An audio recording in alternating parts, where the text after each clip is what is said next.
आप सभी को राधे राधे। तो हमने अपने जीवन की नई शुरुआत नए सफ़र से की है। तो हमने अपने भोलेनाथ जी के दर्शन किए हैं। मैं आपको बताती हूँ। तो सबसे पहले मैंने चार सुबह के बज चुके थे 4। मैंने सबसे पहले अपने घर की साफ़ सफाई करने के बाद फिर मैंने अपने मंदिर की पूजा पाठ की। मंदिर की पूजा पाठ करने के बाद मैंने अपने लड्डू गोपाल और राधा रानी को स्नान कराने के बाद मैंने उनको दूध खाने का भोग लगा दिया था। उसके बाद फिर हम चल दिए थे अपने सफ़र पर जहाँ हमें जाना था। तो गाइस हम जा रहे हैं पूरा महादेव।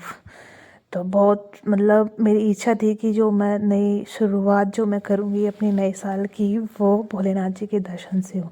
तो यहाँ पे हमने प्रसाद लिया अच्छे से। हाथ धोने के बाद हमने यहाँ पे प्रसाद लिया।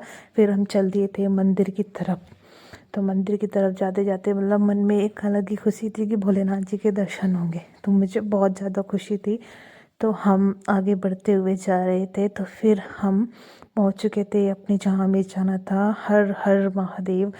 तो हम मंदिर में पहुंच चुके थे। तो बहुत मतलब मन में इतनी खुशी थी कि मैं बता नहीं सकती अपने भोलेनाथ जी से मिलने के लिए। तो फिर हमने अंदर जाने के बाद सबसे पहले वहाँ पे मतलब पंडित जी बैठे रहते हैं साइड में। उन्होंने अच्छे से वे तिलक लगाया। तिलक लगाने के बाद फिर उन्होंने अच्छे से हाथ में कलावा बांधा और मैंने एक हाथ में प्रसाद ले लिया था और पीछे मेरे पतिदेव भी थे। फिर मेरे बाद उन्होंने भी कलावा बनवाया। फिर हम चल दिए थे अपना शिव जी को जल चढ़ाने के लिए। तो फिर हम गए। हमने दोनों ने एक साथ जोड़े से भोलेनाथ जी की प्रार्थना की अच्छे से। उनकी पूजा की। तो हमने उनको अच्छे से मतलब प्रसाद वगैरह चढ़ाया। प्रसाद फूल अपना जो भी प्रसाद मिलता है वो चढ़ाया। जल चढ़ाया शहद चढ़ाया। इन्होंने जनेऊ चढ़ाया और मैंने कलावा चढ़ाया अपने भोलेनाथ जी पर। तो मैंने अच्छे से पूजा करने के बाद तो फिर हम इनके बाद मतलब कहते हैं कि मतलब किसी भी अगर शिव मंदिर में जा रहे हैं तो शिव मंदिर के दर्शन करने के बाद हमें मतलब नंदी महाराज जी से मिलना होता है। तो उसके बाद हमने अच्छे से जल चढ़ाने के बाद दोनों ने जोड़े से उसके बाद फिर हम गए थे नंदी महाराज जी के दर्शन करने के लिए। तो हमने अच्छे से जल चढ़ाने के बाद फिर गए हम नंदी महाराज जी के पास।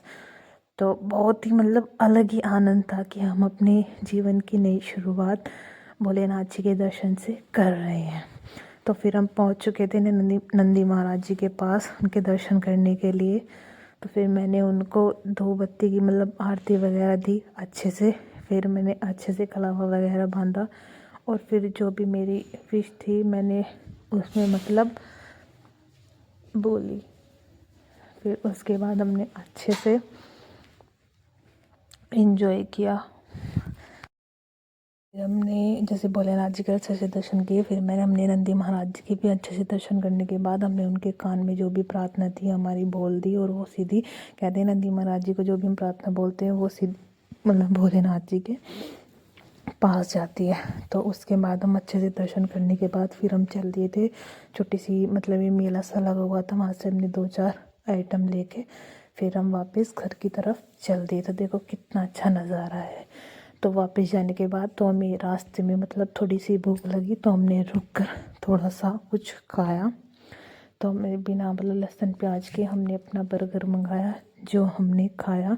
तो हमने बहुत अच्छे से एंजॉय किया। इसीलिए आप भी नए साल की नई स्टार्टिंग भोलेनाथ जी के दर्शन से कीजिए। तो आप सबको कैसा लगा कमेंट करके ज़रूर बताइए। हर हर